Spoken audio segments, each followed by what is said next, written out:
Students हमने बात की थी करंट और वोल्टेज का। जो हमारे पास कैपेसिटिव सर्किट में जो वेव फॉर्म्स बनते हैं वो इस तरह होते हैं। सो आपने देख लिया कि यहाँ पर जो वेव फॉर्म्स बनते हैं करंट का, आप देख रहे हैं कि जब वोल्टेज जीरो है यानी उसका फेज यहाँ पर कितना है, फेज एंगल कितना है, वो है जीरो। फेज जो है उसका वो जीरो है, theta is equal to zero. और अगर आप उसी टाइम पर आप करंट का फेज देखें तो करंट का फेज जो हमारे पास वो मैक्सिमम से यहाँ पर आ रहा है, क्योंकि फर्स्ट जब हम अप्लाई करते हैं वोल्टेज सो करंट मैक्सिमम होता है, आहिस्ता आहिस्ता वो डिक्रीज होता है।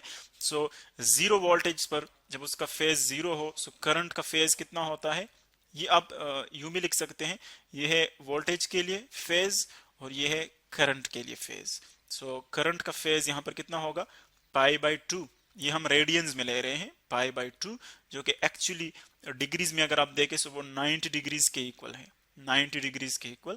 सो आप देख रहे हैं कि जो इनके दरमियान फेज डिफरेंस है वो कितना है, pi by two minus zero, वो है पाई बाई टू, यानी 90 डिग्रीज का फेज डिफरेंस इन दोनों के दरमियान।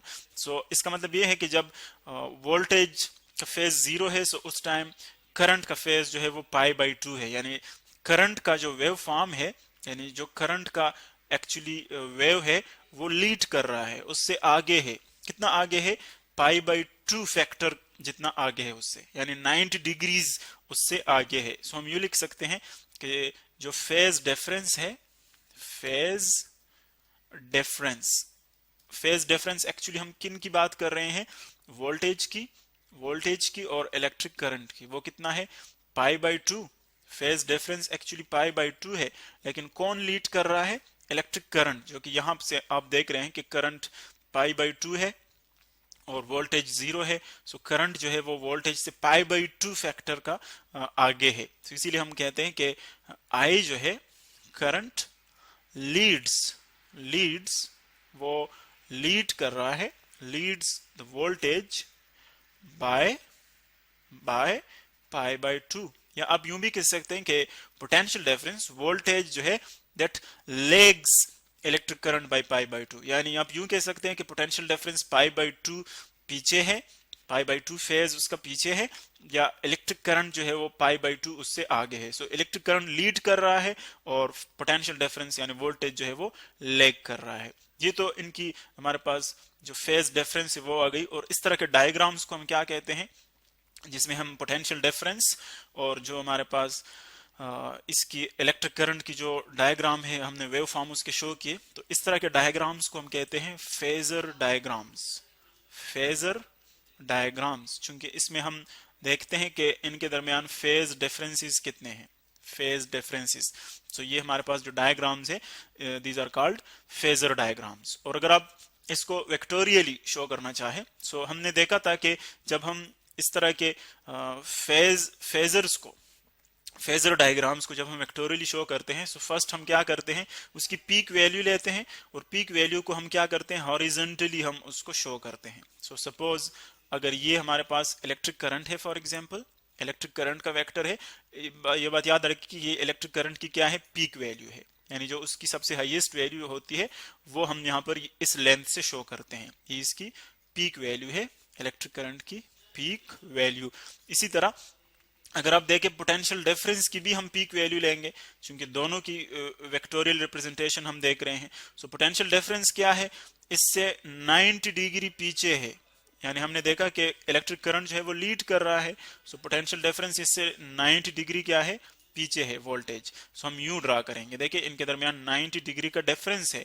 लेकिन ये बात यहाँ पर आप देख सकते हैं कि पोटेंशियल डिफरेंस का डायरेक्शन मैंने डाउनवर्ड क्यों ड्रा किया, क्योंकि यहाँ पर हमने देख लिया कि जो इलेक्ट्रिक करंट है, फर्स्ट हम स्टार्ट करते हैं वेक्टर रिप्रेजेंटेशन हॉरिजॉन्टल से। वेक्टर रिप्रेजेंटेशन जो हम स्टार्ट लेते हैं वो हम हॉरिजॉन्टल से लेते हैं। तो मैंने इलेक्ट्रिक करंट को हॉरिजॉन्टल ले लिया, तो चूंकि पोटेंशियल डिफरेंस उससे 90 डिग्री पीछे है, सो मैंने यूं कर लिया। अब 90 डिग्री पीछे, देखिए मैंने अपवर्ड क्यों डायरेक्शन शो नहीं किया, क्योंकि जो डायरेक्शन होती है इनकी रोटेशन की वो हम एंटी क्लॉकवाइज लेते हैं, यानी इसकी जो डायरेक्शन है वो एक्चुअली यूं हम लेते हैं इस डायरेक्शन में।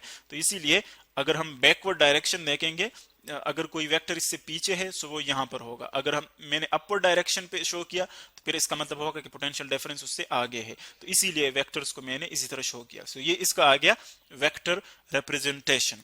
अगर इनके दरमियान फेज डिफरेंस 90 नहीं है, कोई और एंगल है, तो फिर आप उसको उसी एंगल से शो करेंगे, लेकिन यहाँ पर 90 है और चूंकि ये पावर कैपेसिटिव सर्किट है, पावर कैपेसिटिव सर्किट यानी इसमें सिर्फ और सिर्फ हमारे पास क्या है, कैपेसिटर है, तो इसीलिए हम इसको क्या कहते हैं, पावर कैपेसिटिव सर्किट। और पावर कैपेसिटिव सर्किट में जो फेज डिफरेंस है वो कितना होता है, 90 डिग्रीज का। लेकिन अगर आप इसमें रेजिस्टेंस या कोई और इलेक्ट्रिकल कंपोनेंट ऐड करते हैं तो फिर इसकी जो फेज डिफरेंस है वो 90 से कम हो सकता है, यानी वो डिफरेंट बन जाता है, उसकी जो वैल्यू है वो चेंज हो जाती है। ये थी उसकी वेक्टर रिप्रेजेंटेशन आ गई। अब अगर आप देखें इसकी मैथमेटिकल एक्सप्रेशन पर अगर हम आ जाए, मैथमेटिकल एक्सप्रेशन इसके हम किस तरह शो कर सकते हैं, बिल्कुल वही जो हम डीसी में यूज करते थे वही इक्वेशन होगा, Q is equal to CV।